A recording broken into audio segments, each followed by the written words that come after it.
তো আল্লাহ নবী সাল্লাল্লাহু আলাইহি ওয়াসাল্লাম বলছে যে ব্যক্তি বিশ্বাস করলো না ভাগ্যের প্রতি, সে তার নিজের নফসের উপর জুলুম করলো, সে বড় গুনাহ করে ফেললো। সম্মানিত উপস্থিতি, আপনাকে একটি উদাহরণ দিই। আপনারা হতে পারে শুনেছেন একজন রাজার একটি উজির ছিল। রাজ দরবারে রাজার সন্তান মারা গেল। কিছুদিনের মধ্যে তার সন্তান জন্মগ্রহণ করলো এবং তার সন্তানটা মারা গেল। উজির মশাই সব রাজপ্রাসাদে সবাই কান্নাতে ব্যস্ত, সবাই কাঁদছে, হতাশ ছাড়া হয়ে পড়ছে। রাজার সন্তান জন্ম নিয়ে রাজার সন্তান মারা গেল, কি আফসোসের কথা। কিন্তু তেনার উজির তাকে বলছে, রাজা মশাই হতাশ ছাড়া হবেন না, কারণ মহান আল্লাহ পাক রব্বুল আলামিন যাহা করেন ভালোই জন্য করেন। মহান আল্লাহ পাক রব্বুল আলামিন যা করেন ভালোই করেন। রাজা মশাইকে সান্ত্বনা দিচ্ছেন। আর কিছুদিন পর আবার রাজা মশাইয়ের কোন একটি কাজ করতে গিয়ে তার একটি আঙ্গুল কাটা পড়েছে।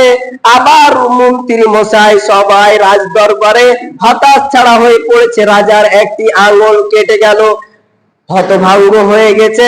কিন্তু তেনার মন্ত্রী তিনাকে বলছেন যে রাজা মশাই হতভম্ব হবেন না, আফসোস করবেন না, মহান আল্লাহ পাক রব্বুল আলামিন যা করেন তা ভালোর জন্যই করেন।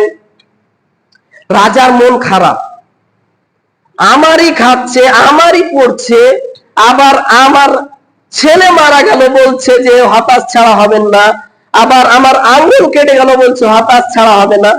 মন খারাপ। তিনার দারোগানদের বলছেন, তিনার পুলিশদের বলছেন, তিনার সৈন্য বাহিনীদের বলছেন যে কে কোথায় আছো, তাড়াতাড়ি উজিরকে জেলে ভরো। উজিরকে জেলে ভরে দেওয়া হলো। কিছুদিন পর রাজা শিকারে গিয়েছেন, এক গভীর জঙ্গলে গিয়েছেন এবং জঙ্গলের মধ্যে শিকার করতে গিয়ে জঙ্গলি মানুষেরা তাদের ওপর আক্রমণ করে বসেছে। আক্রমণে রাজা মশাই ধরা পড়ে গিয়েছে, তার সৈন্য বাহিনী পালিয়ে গিয়েছে, রাজা মশাই ধরা পড়ে গিয়েছে। যখন ধরা পড়া হলো, জঙ্গলিদের একটা নিয়ম ছিল যে তাদের বছরে একজনকে বলিদান দিত, যার শরীরে কোনো খুঁত নেই এরকম একজনকে বলিদান দিত। সেই রাজামশাইকে ধরেছে, এবার বলিদান দিতে যাবে। সেই মুহূর্তে তিনাদের সর্দার দেখছেন তার একটি আঙ্গুল কাটা। তখন বলছে, আরে এর তো বলিদান হবে না, একে ছেড়ে দে, এর বলিদান কাজে আসবে না। তিনাকে ছেড়ে দেওয়া হলো।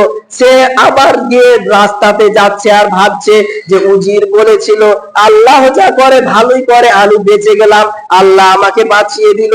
এবার জেলে গিয়েছে, ডাইরেক্ট জেলে গিয়ে বলছে, উজির মশাই তুমি বলেছিল আল্লাহ যা করে ভালোই করে, তাহলে আমার জন্য তো ভালো হয়েছে, আমার আঙুলটা কাটার কারণে আমি বেঁচে গিয়েছি, তাহলে তুমি তো জেলে সাজা কাটছো, কি করে তোমার জন্য ভালো হলো?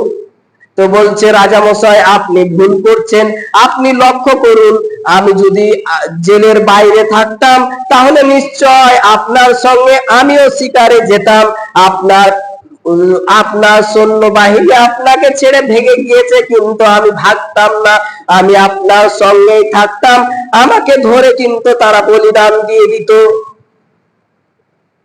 তো আজকে আমি জেলে থেকে বেঁচে গেলাম, আপনার আঙ্গুল কাটা, তাই আপনি বেঁচে গেলেন।